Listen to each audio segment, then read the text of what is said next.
Mais, mesdames et messieurs les recteurs, présidentes et présidents, vice-présidents d'universités d'Autriche, de France, d'Allemagne, de Danemark, de Grèce, de Pays-Bas et de Pologne, monsieur le conseiller culturel, mesdames et messieurs les professeurs, monsieur l'attaché de coopération universitaire, chers et chers étudiants, herzlich willkommen in der französischen Botschaft. Heute Abend habe ich mit unserem Team von IFA die große Ehre, die große Freude, Sie in unserer Botschaft zu empfangen. In unserer französischen Botschaft, die dank Ihnen zu einer europäischen Botschaft wird. Das ist zuerst die Gelegenheit für uns, an die hochwertige Zusammenarbeit mit der österreichischen akademischen Welt zu erinnern. Denn Universitäten und Forschungsinstituten sowie mit dem Bundesministerium für Bildung und Forschung und Einrichtungen wie die ÖAD, Österreichische Agentur für Bildung und Internationalisierung. Ich möchte also zuerst alle Rektoren, die akademischen Autoritäten, Professoren, Dozenten und insbesondere die Rektorin und die Studierenden der BOKU herzlich begrüßen.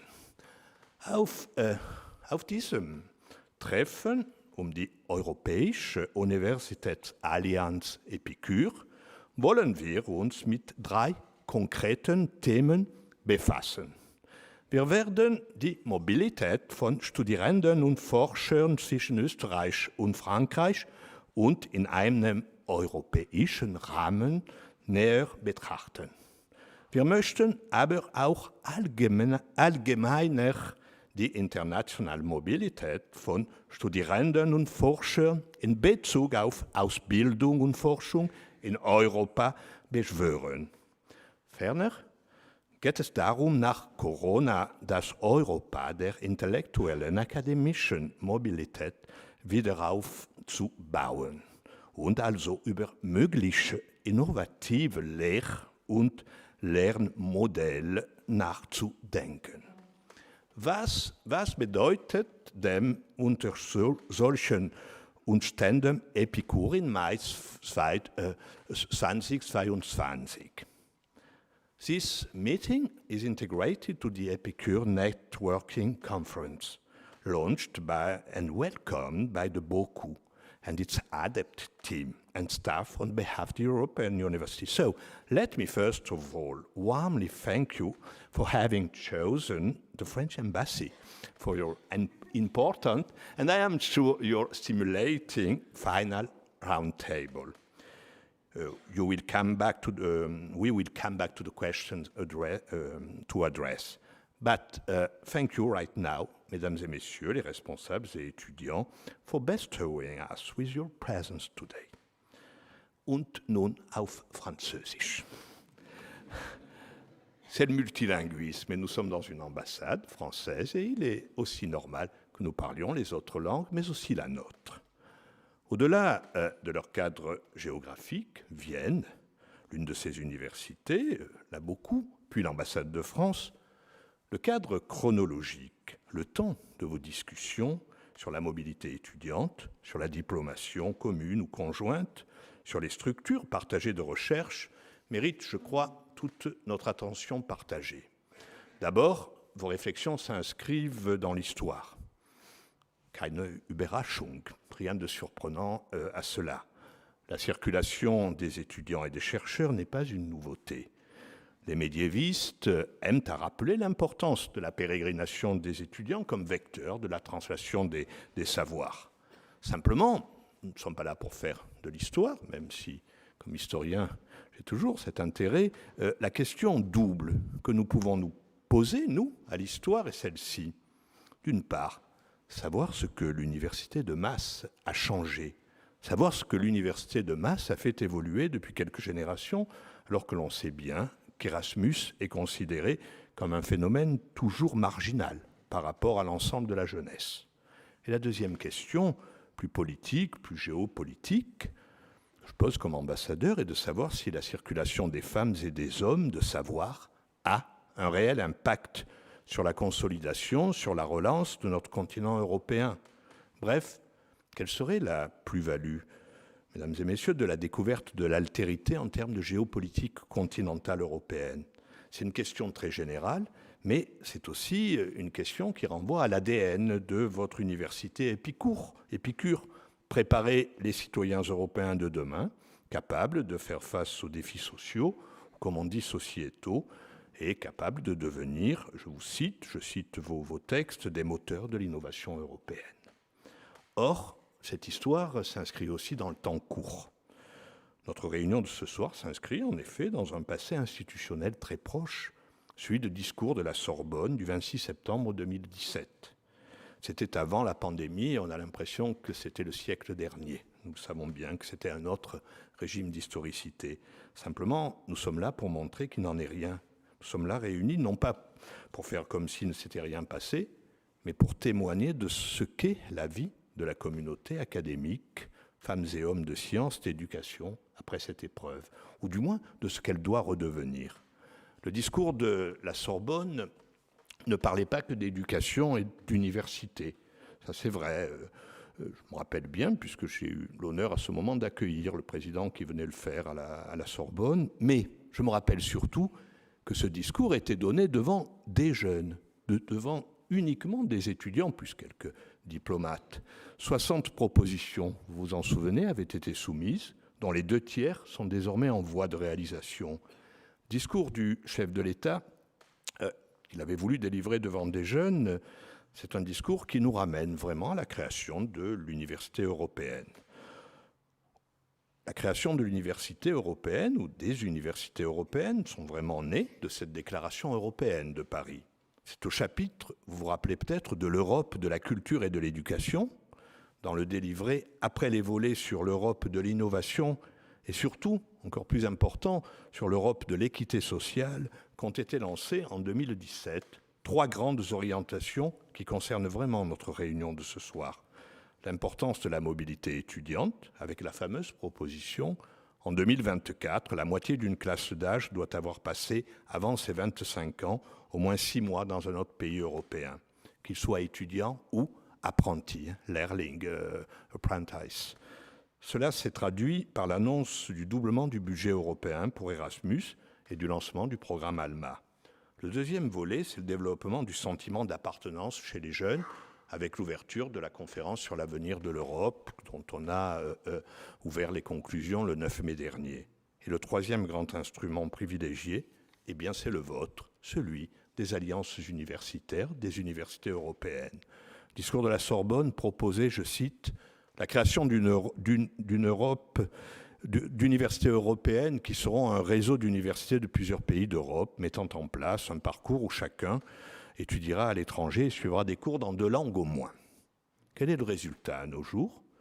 50 universités européennes ont été lancées depuis 2019, 33, 35 même maintenant, universités françaises sont concernées. Ces axes se traduisent dans nos relations bilatérales franco-autrichiennes par l'existence de plusieurs universités européennes, près d'une dizaine, nous le disions précédemment, avec les recteurs autrichiens ici présents, avec au moins plus d'une dizaine, avec un établissement autrichien, un établissement français, ou près en tout cas.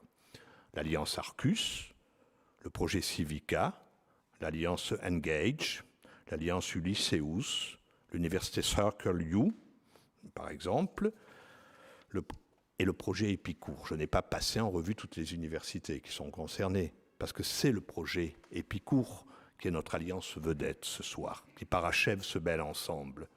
S'y retrouvent la BOKU de Vienne, les universités de Strasbourg, de Haute-Alsace, l'université Mickiewicz de Poznań, dont je salue la rectrice Kaniewska, l'université du Danemark du Sud, Odense, l'université Albert Ludwig de Fribourg-en-Brisgau, l'université de technologie de Karlsruhe, l'université d'Amsterdam, l'université Aristote de Thessaloniki.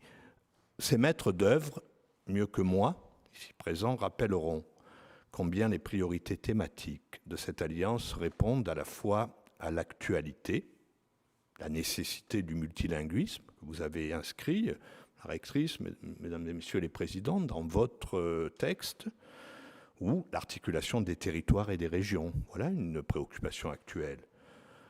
Cela annonce aussi la réflexion responsable sur le futur, développement durable, qui est très présent, ou la formation des formateurs, qui est un élément extrêmement important.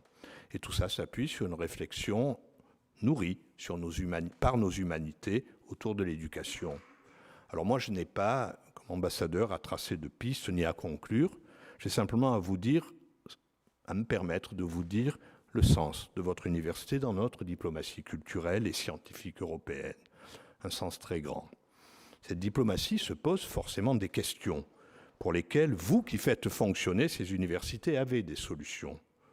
À commencer par la question matricielle, justement, comment les faire fonctionner à tous les niveaux, ces universités, en articulant les universités avec des centres et des laboratoires de recherche pour aider à la fameuse relocalisation des chaînes de valeur de production sur le continent européen, gage de notre autonomie et souveraineté européenne, qui est au cœur de la présidence française du Conseil de l'Union européenne et de beaucoup de préoccupations des Européens. Comment aussi en faire des lieux de formation linéaires, continue puis permanente. Comment mieux articuler l'enseignement secondaire, l'enseignement sup dans le cadre de ces universités européennes. Le Bologne des lycéens, par exemple, qui semble être une bonne solution. Comment voir cela aussi en lien avec la formation continue. Il y a ici des représentants d'universités qui travaillent sur la formation permanente et la formation continue en lien aussi avec les universités françaises. Comment, au-delà même de ces alliances, augmenter le nombre des échanges étudiants à tous les niveaux, de la licence au doctorat. Par exemple, en développant, nous le savons bien, les co-tutelles de thèse, sauf que les co-tutelles de thèse, par définition, c'est des bilatérales.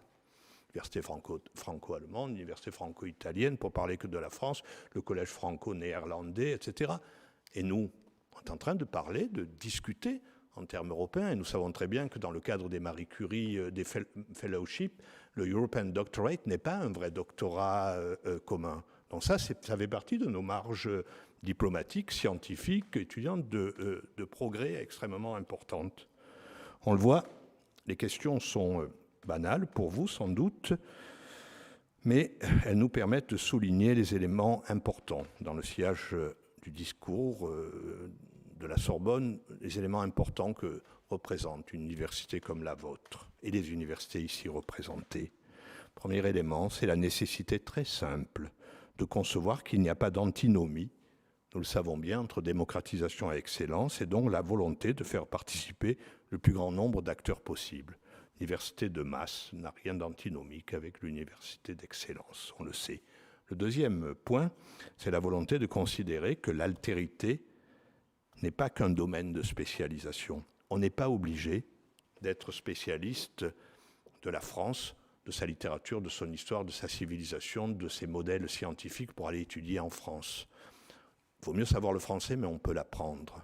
On n'est pas obligé d'être d'abord germanophone ou spécialiste peut-être de littérature, de l'histoire, de la recherche scientifique sur l'Autriche pour venir en Autriche. On est obligé d'avoir un intérêt pour cette formation commune, et idem pour les autres pays ici présents. Enfin, vous montrez, vous tous, que la recherche signifie la pérégrination des savoirs et des chercheurs. Et je pense que c'est au nom de cette pédestre mais si précieuse correspondance entre université et universalité que je suis vraiment heureux, comme ambassadeur de France, comme porteur de la présidence française, des ambassadeurs ici, jusqu'à la fin du mois de juin, et puis aussi, comme ancien recteur du Grand Est et de Paris, de vous accueillir ce soir, vous tous. Merci à vous.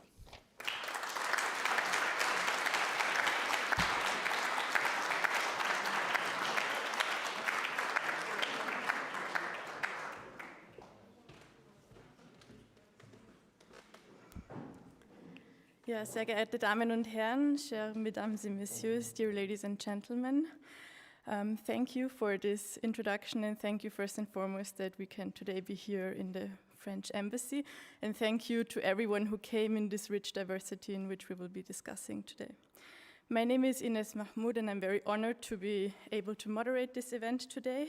And I'm, as a next guest, very much pleased to invite Eva Schulev-Steindl of the University of Natural Resources and Life Sciences to the stage to give a brief introduction.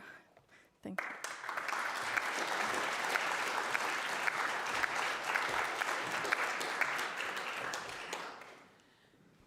Monsieur l'ambassadeur, mesdames et messieurs, chers collègues, je suis très heureux que nous sommes ici ce soir pour cette belle réception dans le contexte de notre EPICUR conférence. Dear Ambassador BOKU, ladies and gentlemen, dear colleagues, I'm very pleased that we have come together this evening for this wonderful reception as a part of our EPICUR networking conference. And I would like to thank you, Mr. Ambassador, especially for inviting us here today to the rooms of the French Embassy. It is indeed thanks to an initiative of France, more precisely of President Macron, that we, as an alliance of 9 universities, European universities, have formed EPICUR network. In 2019, it started with a pilot project, so to speak, and in March of this year, we continued this project with a follow-up application to the European Commission, which, if approved, will allow us to continue and deepen our successful partnership. Just as the Treaty of the European Union states that the community is striving for an ever closer union, we too want to link up as universities even more closely. Our name, EPICUR, as you probably know, stands for European Partnership for an Innovative Campus Unifying Regions. And that already says a lot. EPICUR is to become a real European university with a virtual but also real common campus. A cross-border space of shared learning but also for research based on common values, which enables students and researchers as well as staff to have a mutual exchange and valuable mobility experiences. But at the same time, our concept also appreciates the diversity of the different regions and languages and combines them into a great whole. In doing so, we want to face the great challenges of our time. That means we want to deal with topics like sustainable transformation, global health, European values, and future intelligence. Above all, this requires interdisciplinary approaches. And that, ladies and gentlemen, is something that has been developed at BOKU University for a long time. You probably already know, BOKU University is celebrating its 150th anniversary this year. And our university brings together many different subjects from the field of life sciences. Our studies are structured according to the so-called 3-pillar principle. That means that each student is not only trained in technical issues and natural sciences, but also has social and economic subjects. This enables us to take a holistic approach to the problems, which is particularly important because of the great challenges posed, for example, by climate change. BOKU University can therefore bring its vast experience with interdisciplinary approaches and sustainability issues to the Alliance. And we are very much looking forward to further cooperation with all of you. But now, we're looking forward to a nice evening with many stimulating conversations. Cher ambassadeur, merci encore une fois pour votre invitation.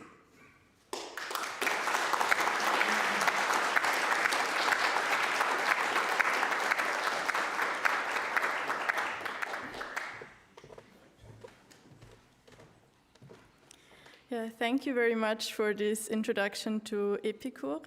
And I'm very pleased to next welcome here Jean-Marc Planet, Vice President, Vice Rector, and Strategic Coordinator of EPICUR, who will also speak about the project and his work. Thank you.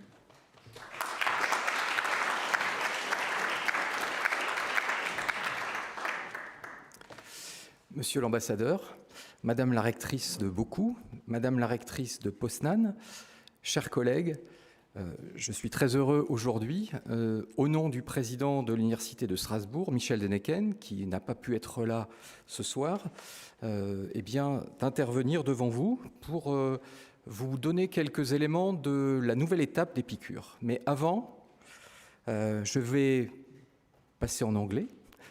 And so now I want to first remember that the EPICUR story is very connected to the European Alliance story, which start very quickly, and we can say that between the speak of Emmanuel Macron and the call of the European Union, only 2 years, which is a very small time for such a project. So we need also to think about Maria Gabriel, our commissary in Europe, who now is responsible on research, but also education, culture, and youth. So this, the role of this commissary is very important, and we have at this time a very strong support of the Commission to do what we are working all together, the creation of European alliances. I just want to come back a little bit about the EPICUR alliances, because there is some important value in EPICUR which need to be highlighted. The first one is multilingualism and multiculturalism, which is, as Michel Deneken said, it's very important for mutual comprehension between people.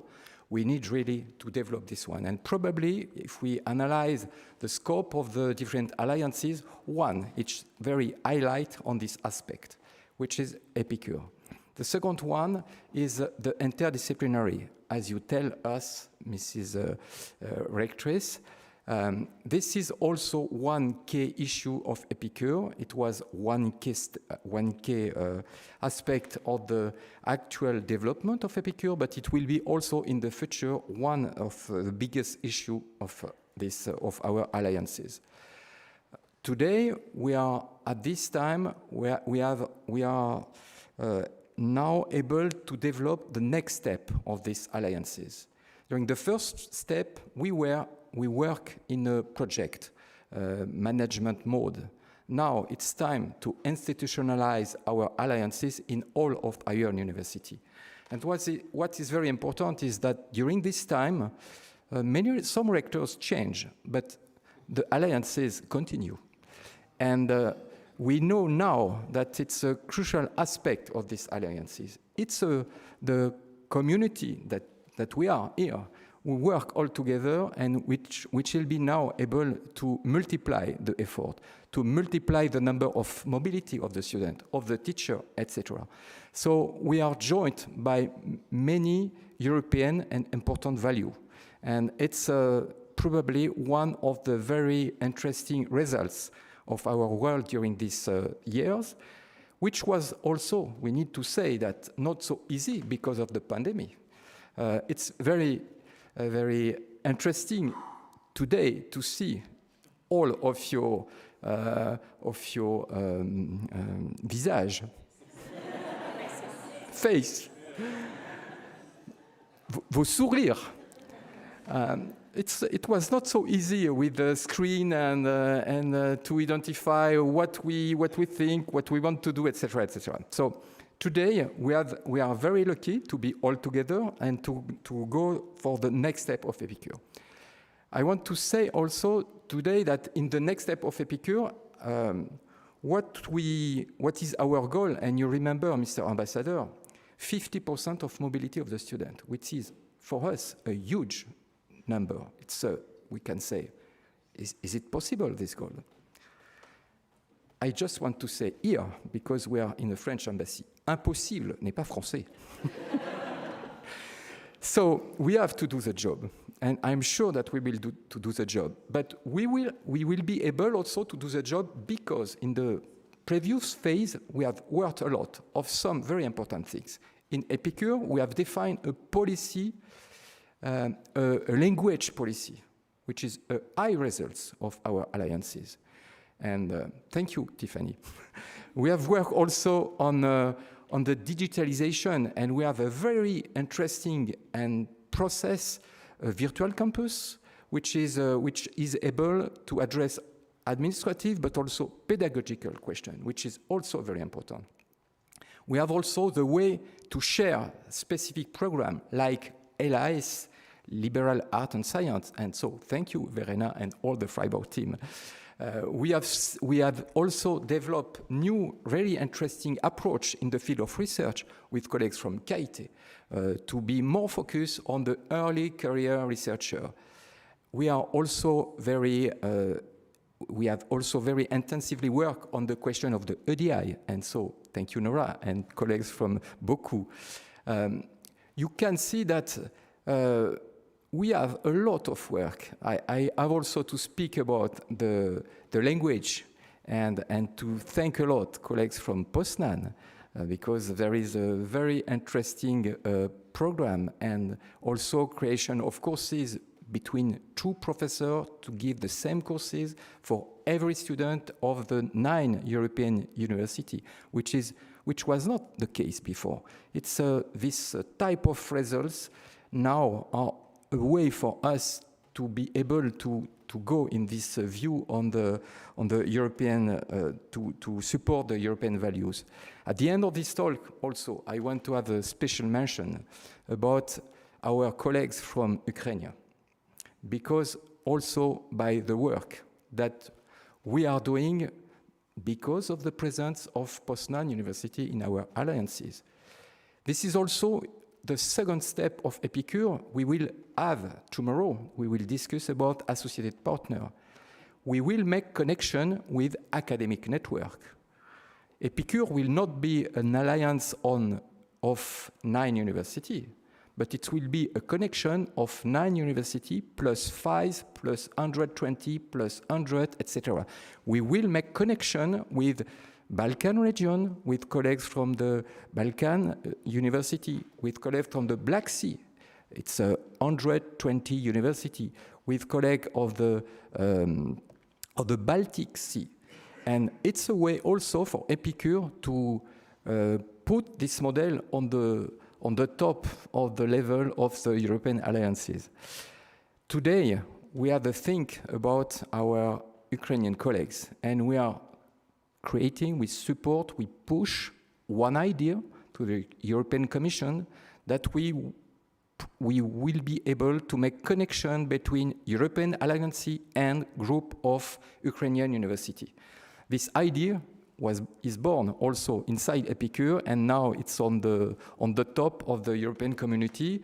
We will push again a lot, Bogumila and Rafal, but also it's very important that all members of our alliance push this idea. So I want to finish on this way. EPICUR is one alliance, but it's an alliance which will be able to push the European value on the whole space of Europe. So thank you.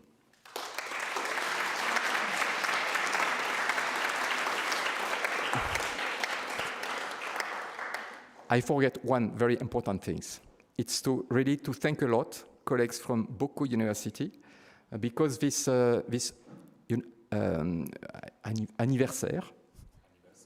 anniversary is very important. And Michel Deneken tell me, please tell to our colleagues from BOKU, bon anniversaire.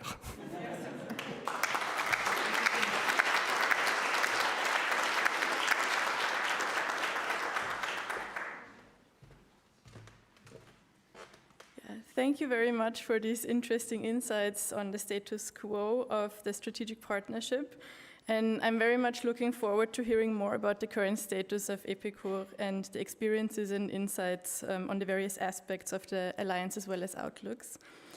For this, I'm very pleased to now, for a panel discussion, welcome Eva Schulew-Steinl, whom we previously heard, the Rector of the University of Natural Resources and Life Sciences in Vienna, Bogumila Kaniewska, Rector of the Adam Mickiewicz University Poznan in Poland, Jean-Marc Planet, whom we also previously heard from the Université de Strasbourg, Vice President for Strategic Partnerships and Governance and Strategic Coordinator of EPICUR.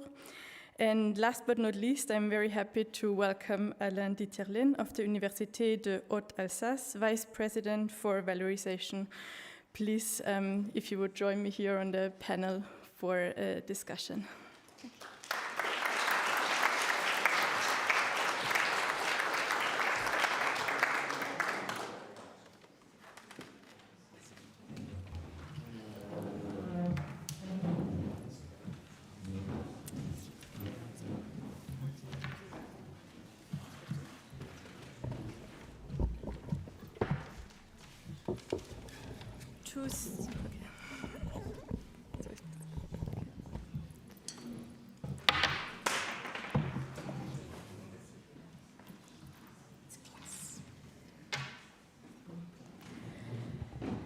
To start this discussion, I would first like to ask, what is the status of the European Bachelor of Liberal Arts and Science project, a 4-year bachelor's degree in English, common to the universities of the Alliance? Maybe we start with you. So I have to admit that I was not in the real deep work integrated. It is Carsten Schulz who will, you will get to know him tomorrow a bit closer. But yeah, as far as I can say that this bachelor is a very interesting thing for us. I know there has been a pilot bachelor set up by Freiburg and Poznan, and BOKU up to now has contributed to this bachelor by offering several courses. And in the next round now, we're thinking of setting up an English taught bachelor. Up to now, we don't have that. In English, we are only in our master programs. So we want to set up something from the beginning in English, and I think that will be much easier than to integrate that with the liberal art bachelor. So that's what we are planning. Mm-hmm. I have to say that for Strasbourg, it's a really important challenge because, as probably not all everybody know, but in France, a bachelor need to be in the list of the bachelor defined by the French Ministry of Education, and liberal art and science is not on the list. But by discussion with the responsible at the French Ministry, it could be easy to create this list. What I have to say in EPICUR at this time that it was one of the very remarked aspect of the project, Bachelor in Liberal Arts and Science. It was really one very important point for the EPICUR project. Today, there is some question, because the question of the number of years. In Freiburg, it's 4 years. In Amsterdam, it's 3 years. In Strasbourg, a bachelor, it's in 3 years. So it's the first challenge. It's not so complicated to manage it. The second one, which is in English. But why in English? Why exclusively in English? Especially in our alliances, we speak about multilingualism. So it also could be a way not to be all in English, but also some part in language of each university. Today, the status, it's one of the deliverables of the phase one EPICUR project. At this time, it's not achieved, but at this time, we are probably able to say that we will try to do the way to do that in the next 6 years.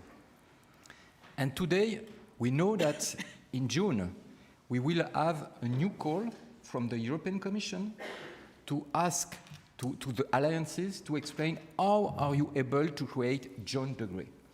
It will be, for us, probably, but we have to discuss, it will be a challenge to answer to this call, to explain now how we are able to create joint degree in liberal art and science. So I will propose to my colleagues very soon that we try to address this question in the next 6 months, but also connected to this new European call, which could help us probably to make the next step in the phase 2 of EPICUR. But I will stop there.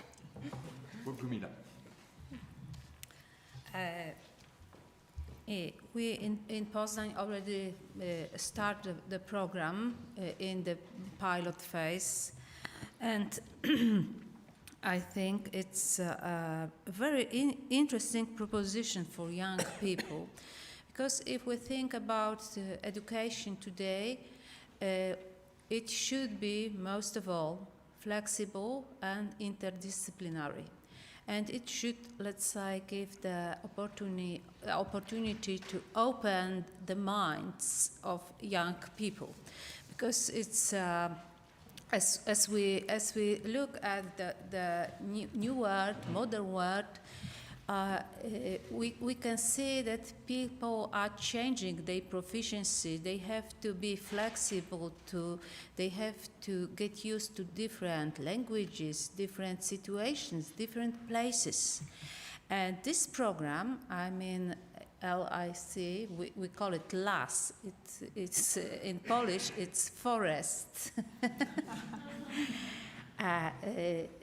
This program gives these opportunities to young people. If we think about the beginning of universities, comprehensive universities, we should remember it was the time when, first of all the universities were European ones. Because people, young students, they were traveling all over Europe, and they were changing their institution and places. And they studied in Bologna, Kraków, Padua, Paris, so on, so on. And this program gives, let's say, a bit of taste of this time. And what is even more important, it's interdisciplinary program, and it gives the possibility of let's say flexible creating the program, the subjects, the way of teaching. Students of this program, they are able to be more mobile than other programs, and it's something we should remember, that mobility is it's something which is written into this idea, and that's why we should, I think, try all together to create this program. Of course, 3 years is more comfortable for us also, because our bachelor studies also last 3 years. But, for example, in England, some advanced bachelor programs last also 4 years. So I don't think it's any problem. It couldn't be an obstacle for us. Thanks. Okay, thank you. As explained Jean-Marc before, in France we don't have such a program, LAS, and so in Mulhouse it's the same case. So we don't have people involved in such courses at the moment, but we try to involve our students to it's a very high opportunity for our students, but and so we try to include some part of LAS in free courses, because we have to find solution. One solution could be free teaching module, also extra courses, because we can a student can take more courses than just in the track here. And as you know, in Mulhouse we are very close to Germany and Switzerland, and we have some partnership and some bachelor working together, and we have the experience to how to develop that, to find solution. For me, it's not 3 years, but a number of ECTS to define a way, LAS or other domain. So the question is not only the time, but what is the goal at the end for the student. And Bogumila explained what is the added value if you follow such courses. It's our position in Mulhouse. Thank you very much. Yeah, we've heard previously in some of the inputs also about the aspect of multilingualism, and I wanted to ask how the issue of multilingualism in your experiences and perspectives is being dealt with within the Alliance. Multilingualism indeed is a challenge, and we have tried to integrate EPICUR's language policy in our language policy and try to offer different courses in different languages, but we do a kind of hands-on approach. So that means that for example, we offer a course on sustainability, and we do that in German. So students can do both, can learn about sustainability and learn German. So I suppose that's an interesting approach, but not an easy one. I could say one thing, which is in Strasbourg, there is we teach. If I remember well, I think it's 27 different languages. In Amsterdam, there is also a lot of language which are teaching. The same in Poznan. When I speak before about the multilingualism, it was not a joke, of course. It's a story of our university, and so it's also a crucial question for the mutual understanding between Europeans, and we need to take care with English as a lingua franca. It's very important that we learn English. One very well-known linguist, Claude Agege, French linguist, say that when you have learned 7 languages, the 8th is very easy. So it's not, in our language policy, we will not write this, not 8, but I push. I think that if we push to 3 or 2 more than our native language, it could be really important. Anyway, if we want to prepare the mobility of the student, it's very important that also we create specific courses to prepare the mobility. And so it's the reason why in some university of the Alliance, we create courses. So in Amsterdam, Netherlands for not native speakers. The same in France, in Mulhouse and Strasbourg, French for le FLE, sorry, French for, comment on dit? Foreign language, so in this way, it will be created in all universities. It's one of the goals to be sure that we permit to the student not only to learn, but to be able to live in this new city. And I'm sure that we have to make also connection with our city. We speak about associated partner. We have as project to make a connection between the 9 cities of our university to create this possibility to learn the language because students will be involved in the life of the city. So it's another way to develop this multilingualism. I think that if we are going to make some progress, and that's what is our aim, we should be conscious that young people, our students, they came to the universities practical as bilingual persons. I mean, they are speaking English and native language. In Strasbourg and Freiburg, they even speak 2 native languages, as I was able to hear, German and French. So if we like to give them some interesting offer, we should make it possible to learn another language, or to meet another culture, to meet another way of thinking. Ludwig Wittgenstein, he said that the limits of my language are the limits of my word.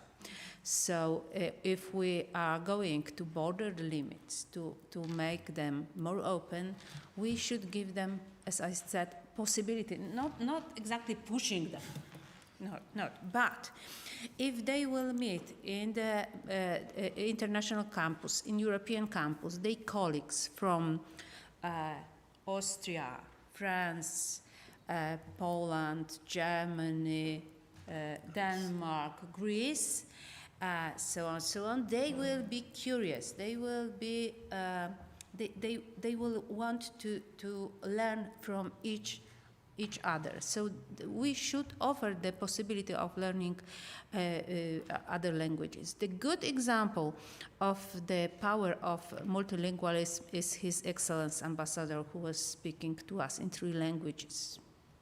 So we can do it.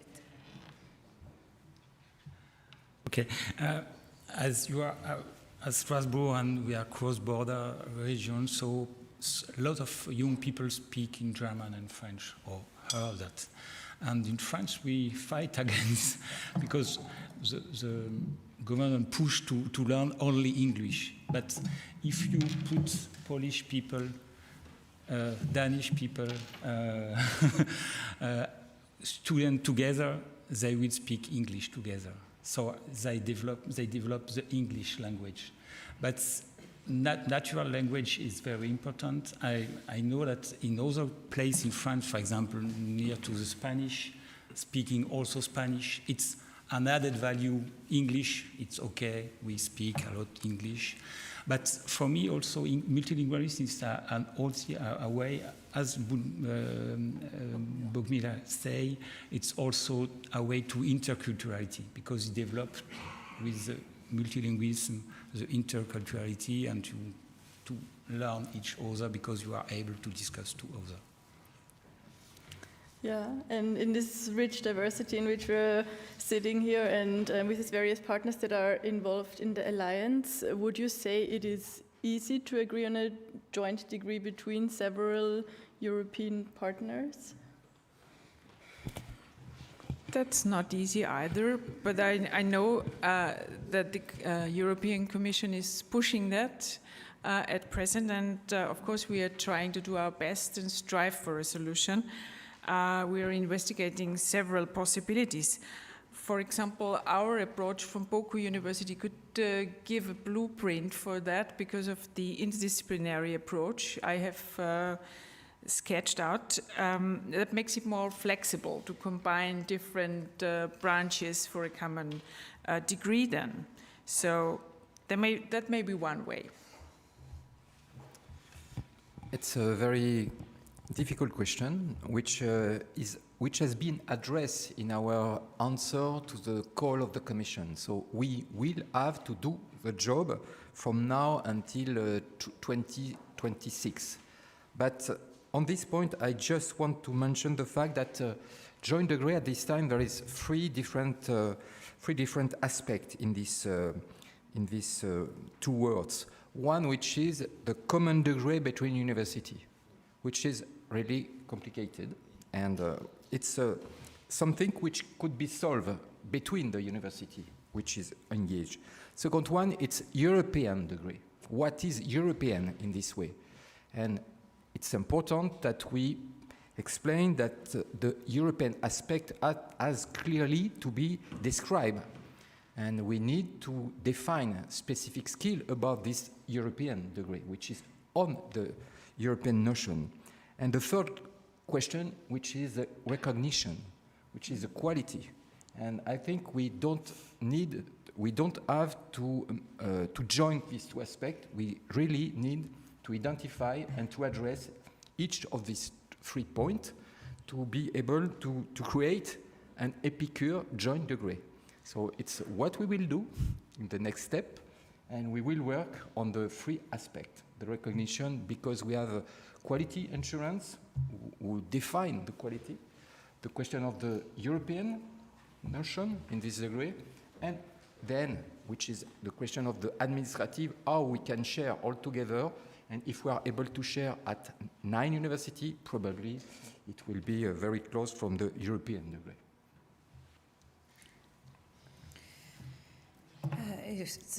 A lot already was said. I agree with Ms. Rector. It's very difficult. It's very difficult. It's very difficult to.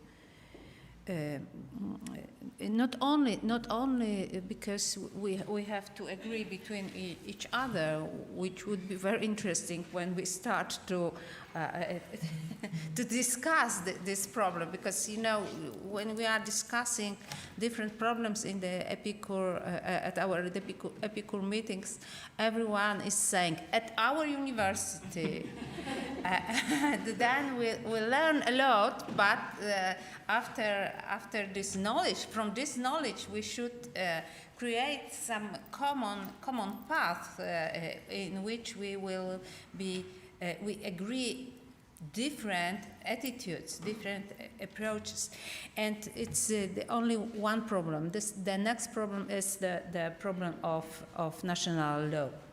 I mean, European Commission should be or must be more pushy if we want to make something common in this legal way, because nowadays the differences are so big, and also the differences in approach of different governments to the idea of European universities, that I think we should create some lobby or something like that to make it much more common in different countries.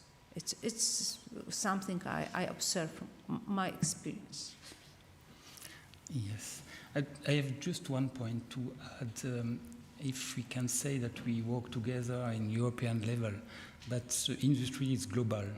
So for me, we have also to ask to the industry, what is for us the added value of a joint degree?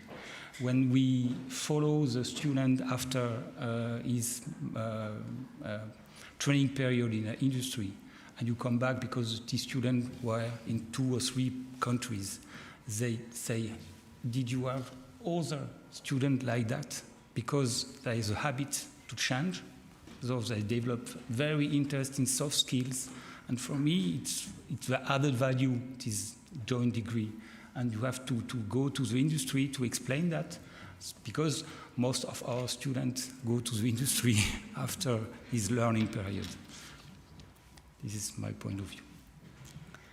Thank you for these different aspects, and we have previously very briefly heard about the impact of COVID on communication, but I wanted to also ask about the impact COVID actually had on the mobility of students and staff between universities, and what about blended or virtual mobilities?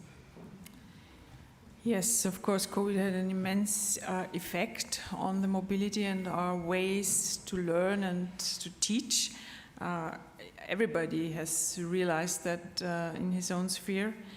And that means that for the first 2 years, EPICUR has been a very virtual thing, and things have been discussed online, and that has been mentioned. It's so great to meet each other now in person. But on the other hand, that was the driving force to install the virtual platform, also from a technical point of view in EPICUR, where we can connect in a much easier way. And I think these virtual forms of teaching, which make a new form of mobility, the so-called flipped mobility, where the contents comes to the student, they will strive. They will be part of our future way of teaching and learning. So I think there is no way back. We have discussed that in advance, I think, with you. But we should take best of both worlds, and I think we can do that in our alliance. So in this way, I want first, like my colleagues say, that now we can say for EPICUR that COVID could appear after this time a great opportunity, because if we see what we have done in 2 years or 3 years on this way, it's a huge change. And we need really to thank all colleagues who have worked on it, especially colleagues from Thessaloniki, but also colleagues from Karlsruhe. We have changed our view about the connection between universities. They create a meta platform which make connection with each platform of university, administrative or pedagogical. And this idea was really great. At this time, we have to say that many other alliances discuss with us because they are really interested by this concept and what give us now as opportunity. Of course, mobility of students cannot be only virtual, of course.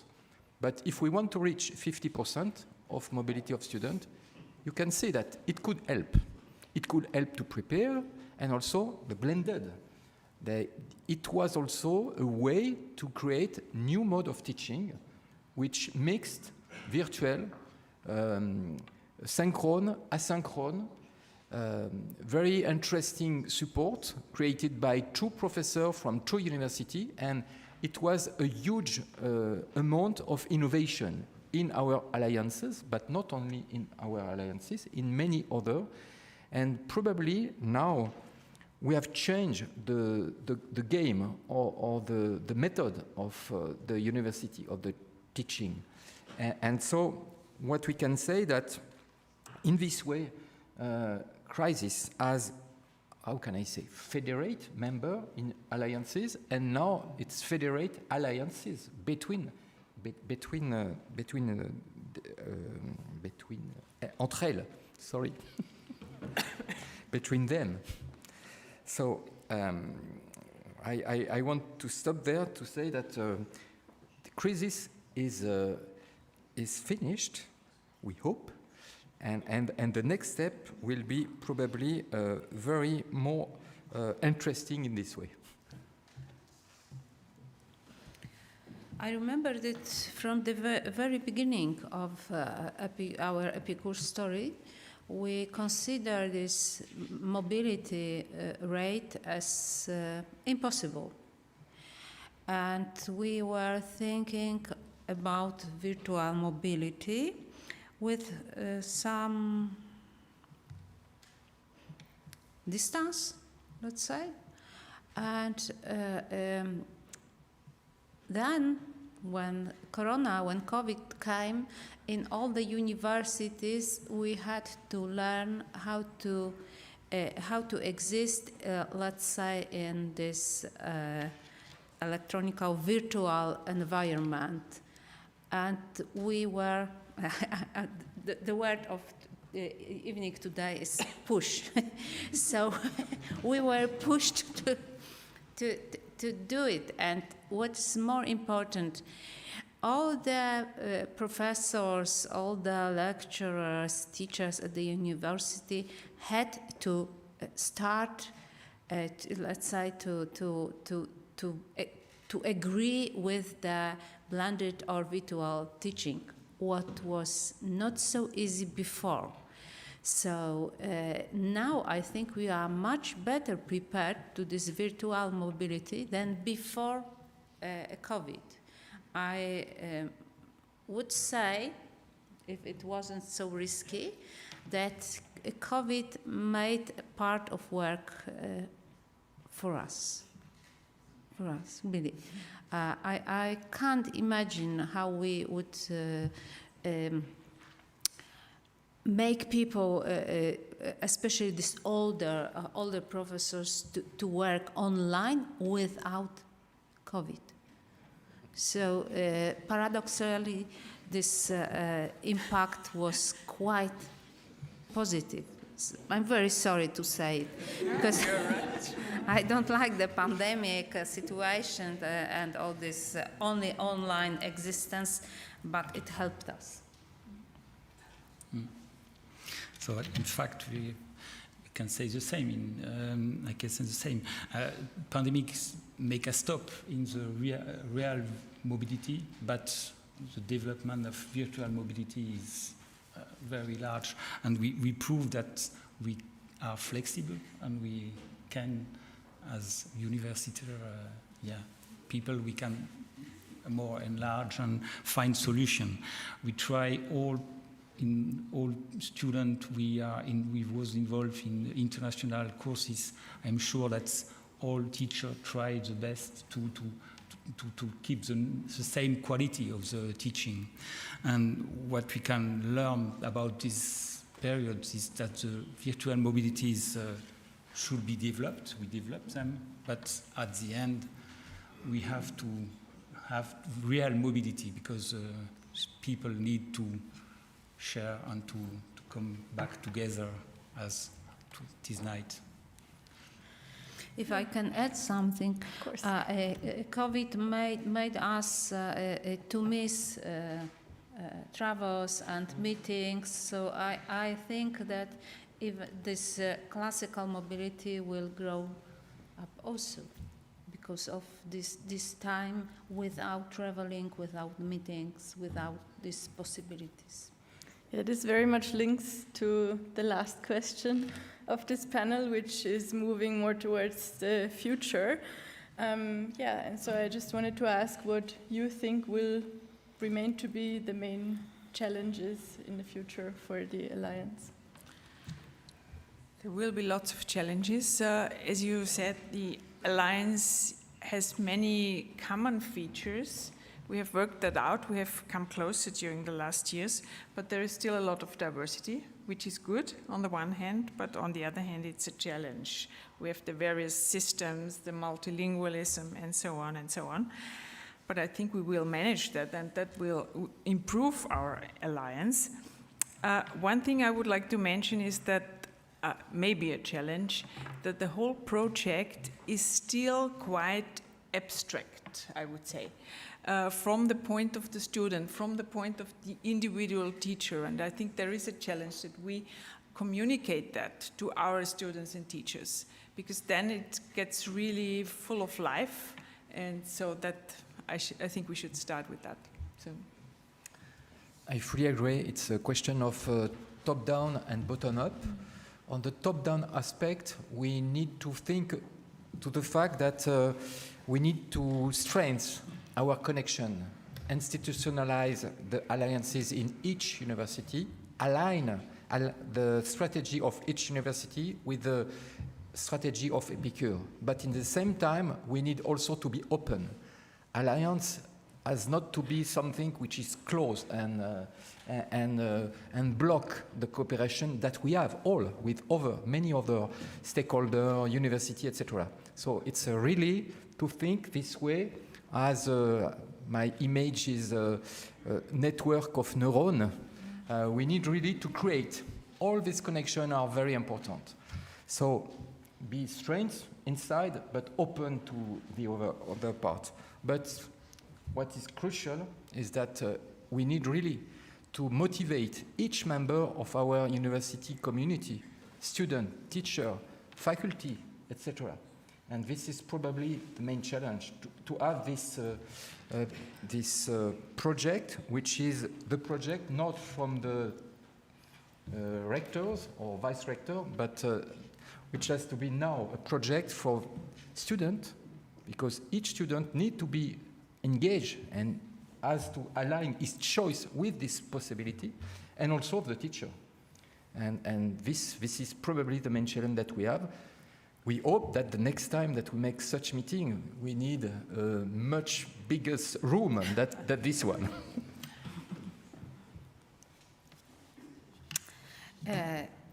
I totally agree with Eva and Jean-Marc, but I'd like to add another point of view, quite different. For me, the very big change for the Alliance, for all of us, it's the situation in Europe, which is very hard, I think difficult for all of us. We have of course, the war in Ukraine, which completely changed our opinion of peaceful part of the world, but it's also a kind of crisis of democracy in some countries, like Hungary, like Russia. Even in Poland, we have some problems with it. So it's the problem of how to keep the European values and how to create the social responsibility of the alliances, of the universities. And I think it's a great challenge. I would not say about economy, but it could be a challenge also. Yes, the challenge we have together to 50% of students is a very high challenge, but by different way we can tackle this objective, we try to attain this objective. We are also, the question is how to can involve more our students, but I think that we can involve more students if we also involve more staff. We see by some staff teaching periods that if the staff could explain what is happened during such experience in EPICUR for the students, they will be the best ambassador of EPICUR. It's today because we are in the ambassade, so we need ambassador, and I think that it's the multiplication process. We need to be all together the good ambassador of EPICUR. And not only in French. Not only in French. Yeah, thank you very much for this fruitful discussion and for these insights and perspectives that you shared with us. And I think that most of you know that tomorrow the EPICUR networking conference, Diversity of the Regions, will take place from 2 to 7 p.m. at Ilse Valentin Haus in Peter-Jordan-Straße 82. You're most welcome to join us there and learn more about the project and engage in further dialogue. And I also hope that today, after this event, it will still be an opportunity for everybody to stay in dialogue, as I think this is also what we are today here for. So thank you very much, everybody, for coming, and thank you very much for the discussion. Thank you.